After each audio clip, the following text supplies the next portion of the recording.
go. Going live. Thank you, Sudha. Thank you for joining us, Mr. Ignatieff. Nice to be here, Aadel. Now, you had dim sum in Chinatown today. You're going to meet with Muslim leaders later on. Yeah. You've got a busy schedule. What's the goal of this trip?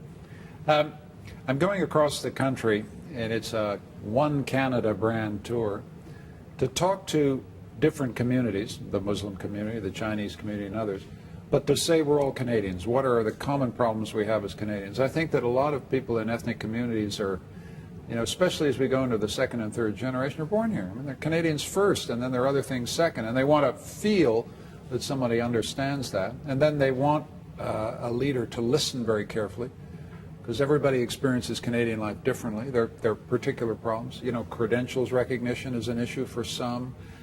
There's some issues in foreign policy people want to talk about. So the right thing for a political leader is to get out there, sit around a table and say, okay, fire at me, and how to listen. So it's a listening tour that gives me a very strong sense that these are incredible Canadians with a huge amount to offer, and I've got to work very hard to earn their support, your support.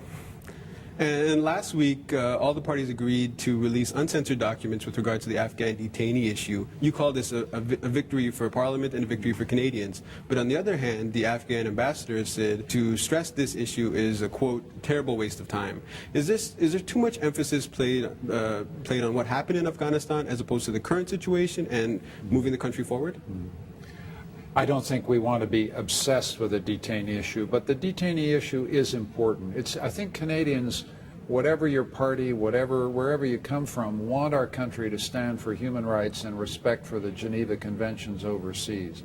And the issue is whether the government of Canada, the Conservative government, did its job, whether it paid enough attention to those issues, and then whether it told the truth to Parliament.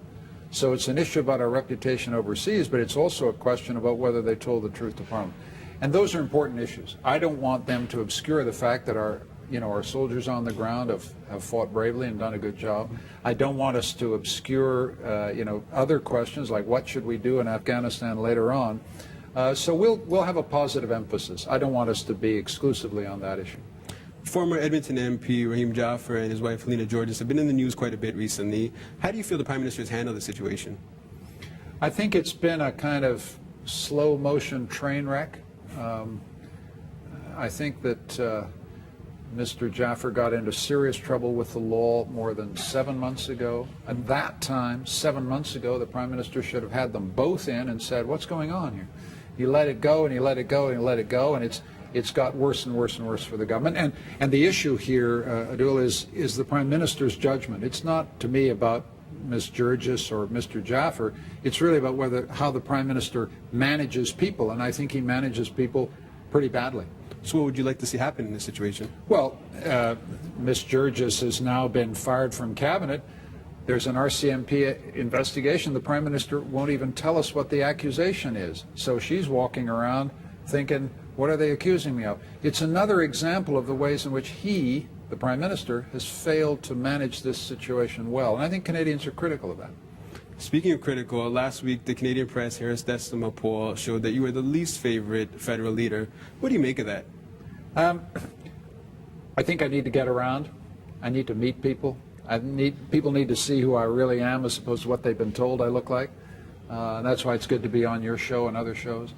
I think there's that. I think also that it's not about personalities. It's in the end not about me. It's about whether there is a better alternative to Stephen Harper. That is, someone who will manage the economy well, who will respect the rights of Canadians, who will respect our institutions, respect our democracy. I think Canadians are critical of Mr. Harper on his respect for democracy. I think they're critical on his handling of issues about rights and human rights.